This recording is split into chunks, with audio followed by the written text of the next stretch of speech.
Pardon, excuse-moi, un instant.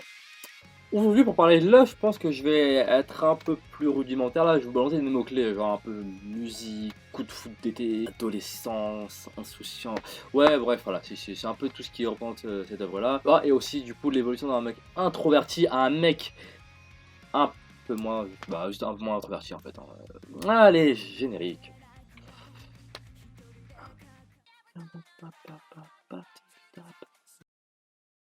Ok, donc petite question.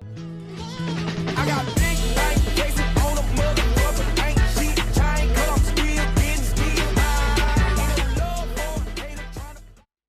Et le manga que je présente aujourd'hui n'est autre que Fuka. Fuka qui est un shonen musique tranche de vie, donc des sujets qui se marient assez bien selon moi.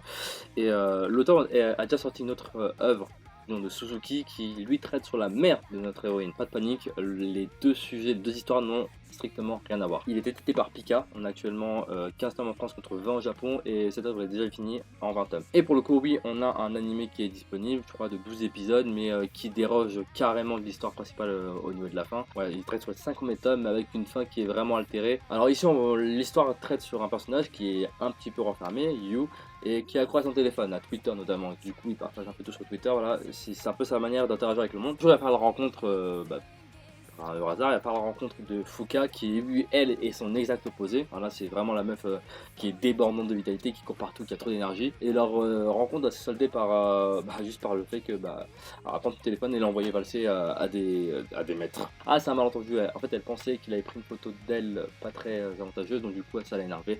Elle l'a balancé. Voilà. Par la suite, quelques jours après, Yu, qui du coup vient d'emménager en ville, va se rendre compte que cette fille est dans son lycée.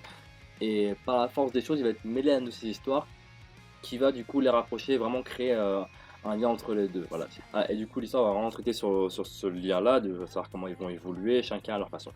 Voilà, donc pour le coup, je trouve que cette histoire est assez chill et dense à la fois. C'est de la chillance dense. Ouais. Voilà, entre l'introverti et l'extraverti qui va la traîner partout dans ses histoires et un peu dans ses caprices.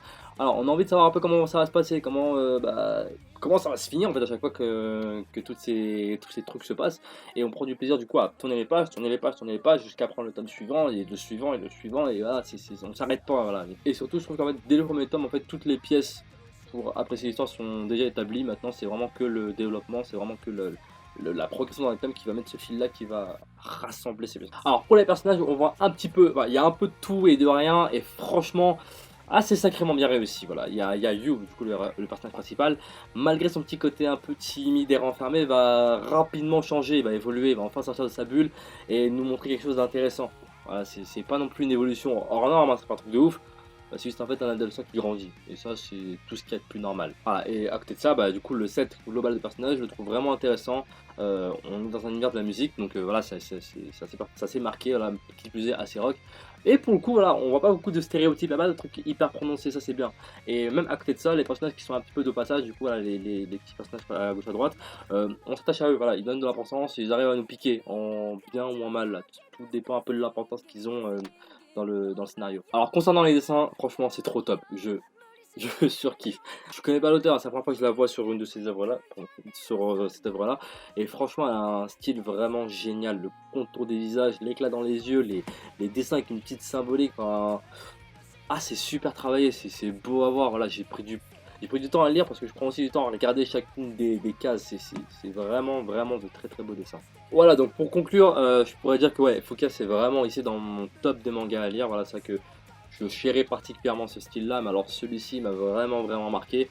La preuve, quand le tome 15 a eu un petit peu de retard au niveau de la sortie, je l'ai bien senti. Du coup, quand après que le manga était fini en 20 tomes, j'avais le seum. J'avais le seum total. Voilà, et donc du coup, la suite du résumé que je vous ai fait plus tôt, voilà, franchement, elle est énergique, elle est vite.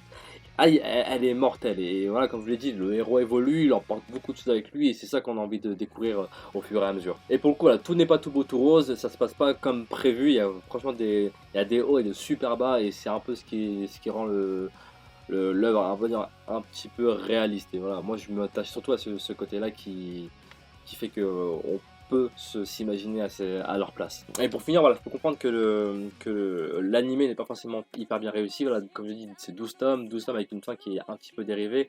Voilà, je pense que ce manga-là, il vise un public en particulier que les animés n'arriveraient pas à atteindre. Enfin, moi, c'est mon avis. Et voilà, c'est tout pour cet épisode. J'espère qu'il vous aura plu autant que ça m'a plu de lire ce manga-là. Franchement, il est juste génial. J'ai hâte de le finir et il devrait être fini d'ici mai 2020. Voilà, qu'on est les 20 tomes. Mais voilà, profitez-en. Là, il n'est pas encore fini, mais franchement, foncez, il vaut la peine d'être lu. Surtout, n'hésitez pas à lâcher un petit like si c'est le cas, s'il y a un petit commentaire si ça vous a plu et pourquoi, du coup. Et surtout, voilà, partagez, abonnez-vous, la petite cloche au passage, ça fait toujours plaisir. Et puis, moi, je vous retrouve du coup pour une prochaine vidéo, qui je ne sais pas encore sera quoi, mais sera forcément sur un manga. Voilà, tout pour moi, c'est Saiko-san et je vous salue.